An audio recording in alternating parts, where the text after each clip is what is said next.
Urakoze ngiye nitwe Musikandi. Nanjye nitwa Musa. Turi impanga. Mu rugo nindo. Manager. Uyu munsi umuntu uko twahuzanye iwawe. Uzajya wihangana rero. Turacyakomeje rero ni ya gahunda yacu yo guhura n'abastari igihumbi twahere kenshi tubivuga bakaza bavuga ngo muzatangira ryari ngo tuzatangira ryari. Impamvu yatumye tudatangira yari iyi ngiyi.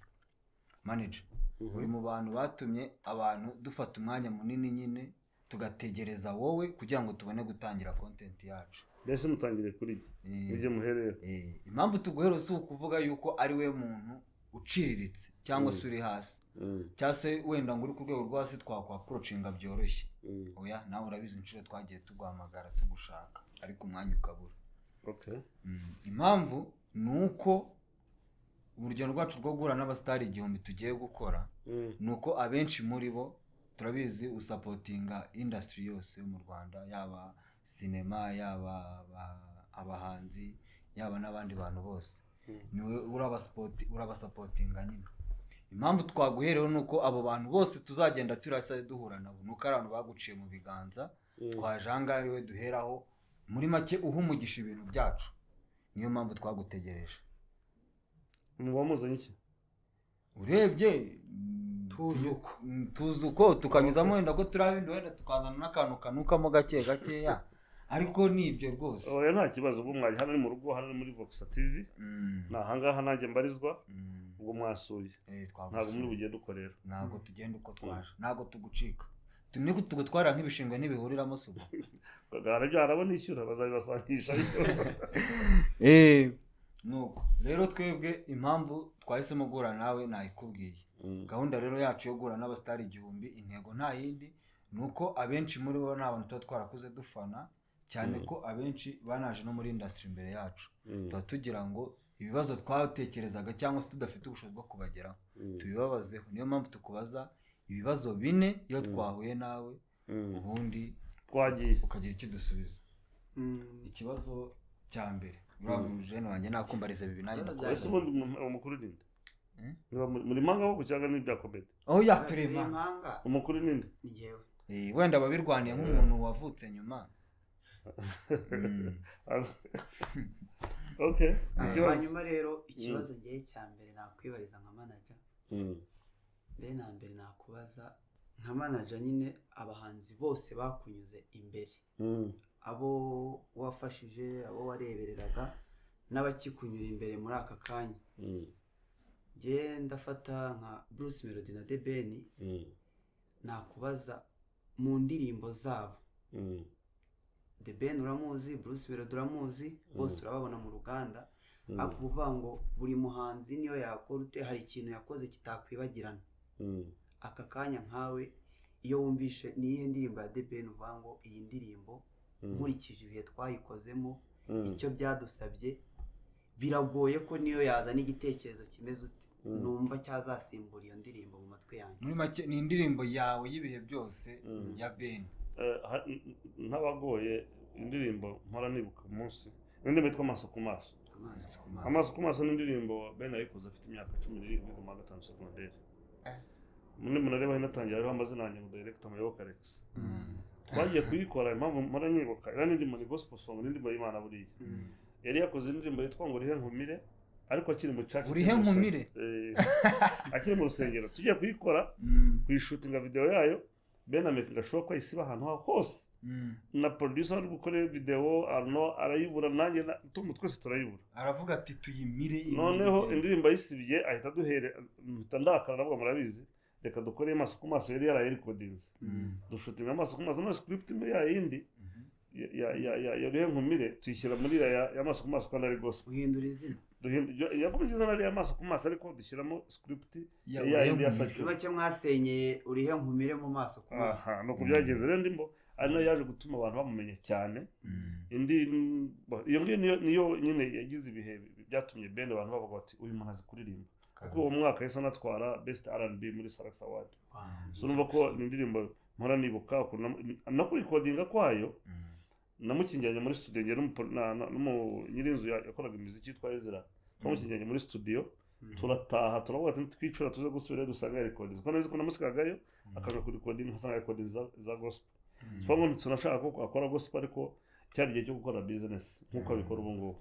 So urumva rero ndimo nibuka hari ndi yitwa Jambo yakoranye na Meddy, numvaga wenda kuririmba kimwe bose bakiza mbashyira muri studio mbandikira amagambo amwe sanga rimba bayirangije. Nubundi muri kiragiye The Ben na Nuza na Meddy kubatandukanya abantu byarabagoraga. So urumva iyo ndayibuka. Hama warubuze ngo Melody rero buriya mu ndirimbo ze arancangagiyewe ntabwo nabanye nabo yaje mureba nibuka rimwe yashaze kuri studio ahantu hitwa F2K cyangwa sinibuka Nyamirambo ashonje kabisa asa nkabi pe aza namwe ngo aririmba manaze gitari nabonaga zino gucanga gitari aririmba nabona afite ijwi ryiza ariko buriya mu ndirimbo ze zose igenda ikunditwa Catherine ndayikunda urumva yarimbaga umugore we kandi umugore burya tugera naho duhurira. So urumva ndanayikunda ntabwo nzi ko yarimbaga n'umugore kujya yirimba ntabwo namenye ko nawe yashatse. Ikibazo cya kabiri utanu yareze ubundi mw'isi yo hanze twebwe icyo twita nka manager uwo twita manager muri showbiz cyangwa se ku bahanzi twe tuba twumva ari umuntu uza agashyira amafaranga agashora mu muhanzi.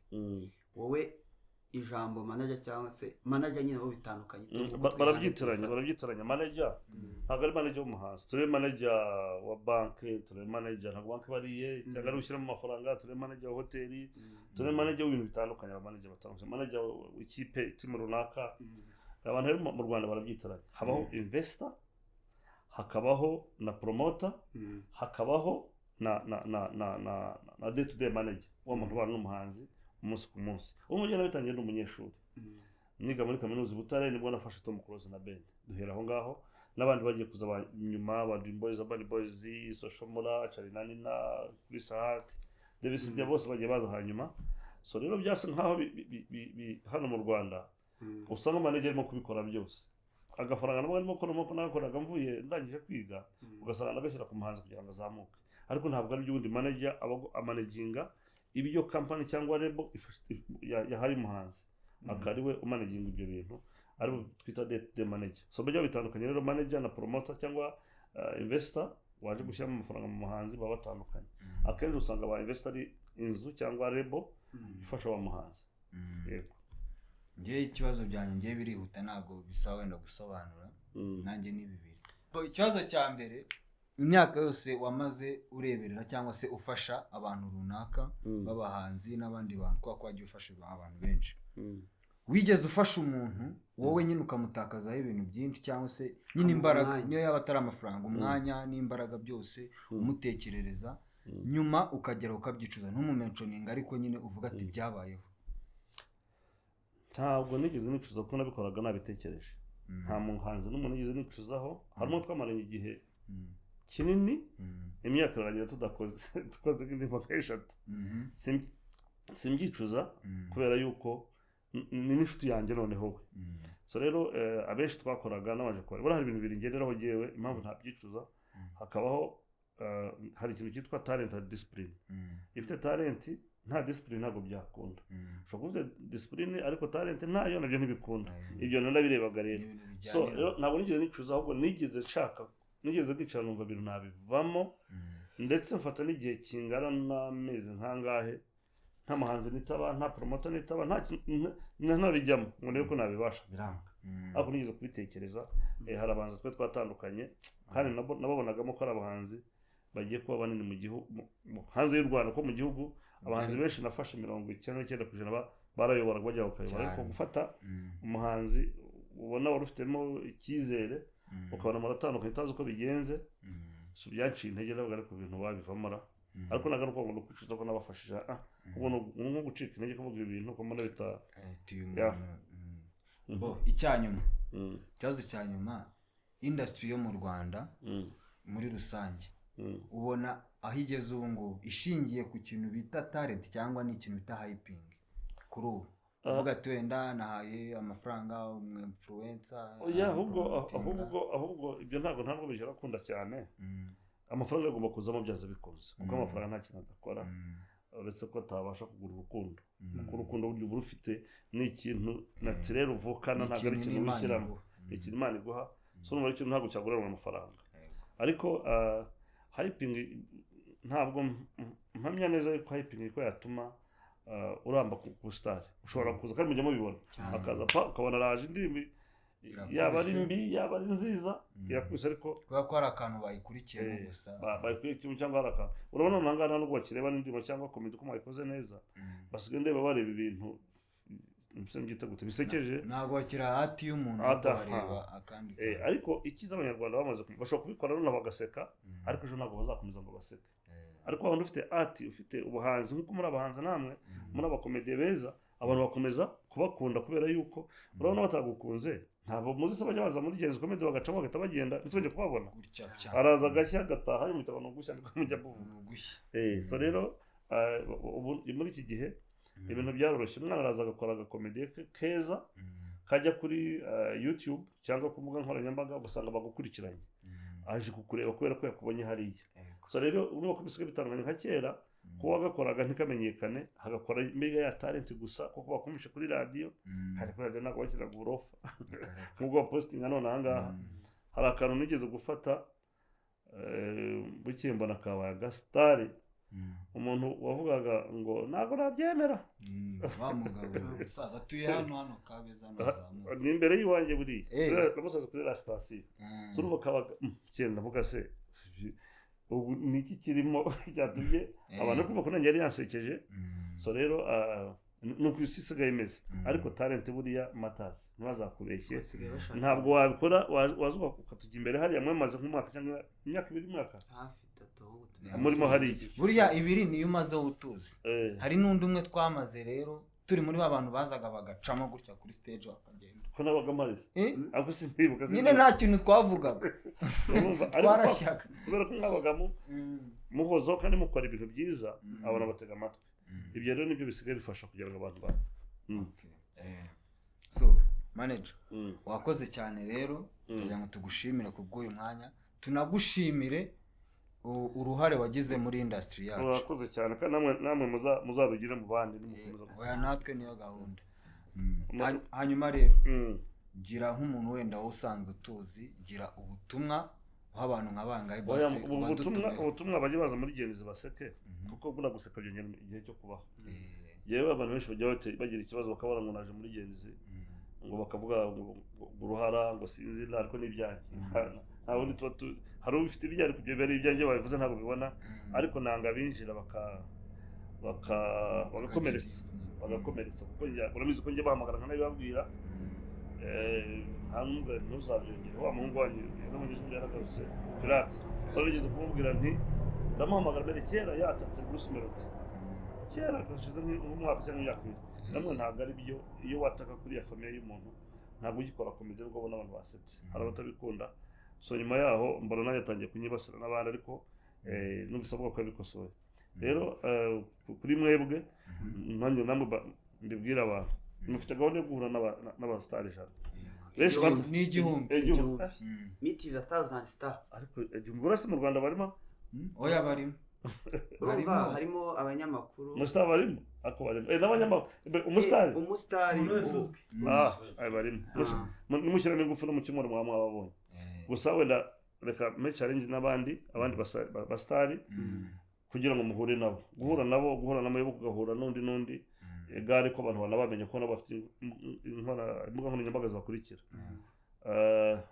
iyi challenge ndayiha Tom Close The Ben nimbibabwira niba bahamagara bazabitabe ndabizenze ko bazabitabe Platini P Social Mura Davis D Nizo Kabos Bayingana David ndashaka kubahaza abantu 10 baretse ngo ndaguye impamvu ngera nkubwira abo ngabo abo rwose zaravuga nti mwitabo bana mwitabe aba comedian kugira ngo gahunda yabigende neza undi nindera ari Nesano nabwiza 10 bageze muzagende oya ndaza no kwa aka message kugira ngo muzahure nabo ubundi rero wenda nuko hatakibaho ibintu byo kugira umuntu yakwenda akagufasha wenda akanaguhobera cyangwa wenda kuko nta n'inka umuntu akigira urumva uracyari muto uzazigira tuzakugabira inka ariko biragoye ko imbwa yatunga ni ibintu bigoye rwose biragoye ko imbwa yatunga inka ushatse kuvuga imbwa irindi nka birabigoye nta mbwa itanga inka ariko nta kundi Imana iguhe umugisha sibyo sasa rero iyo duhuye n'umusitari muri abasitari 1000 tugora nabo kari agakanzu impamvu yakambaye atari kamwe kirukanka kajya mu oya apana kubwiherero kari yambaye kari agakanzu niho udushyiriraho autographe nk'umuntu duhuye ko dukura nawe dusinyiraho tuvivura iyo yose kandi abasitari ikanzu igenewe gusinywaho yose hano hazuzuraho amasinya y'abantu ayo igihe tuzanayihindura kimutari baragira akabasinyiraho na meya akabasinya ntibajye babaciye imbere bose oya rumva nibwo dutangiye narangira umuntu yajya no kumusura tuzajya kumari bo uraza nyiranga bayahaguruka ibyo gupfukamana oya ntago ari we mpfukamiye urabireba kamera okay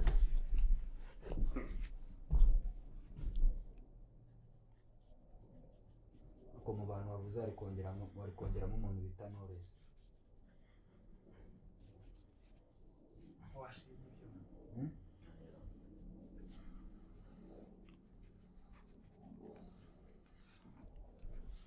murakoze cyane ndagusinya kabisa bakarebe murebe kano gasinya oya nawe ni munini neza we si munini nawe ni munini sawa kwaje kandi asante